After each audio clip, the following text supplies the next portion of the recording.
So my biggest learning has been that non-violent communication is possible, it is doable. And also another learning has been that as I always believe that change begins with me.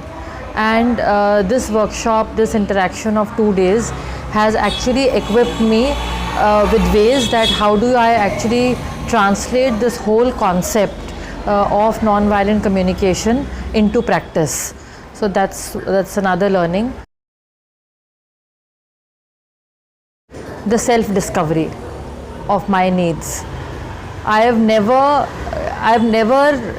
personally in my life I had ever linked my feelings with my needs. So that is something which was like a revelation, that was a moment which actually helped me think that okay, how do I actually practice non-violent communication.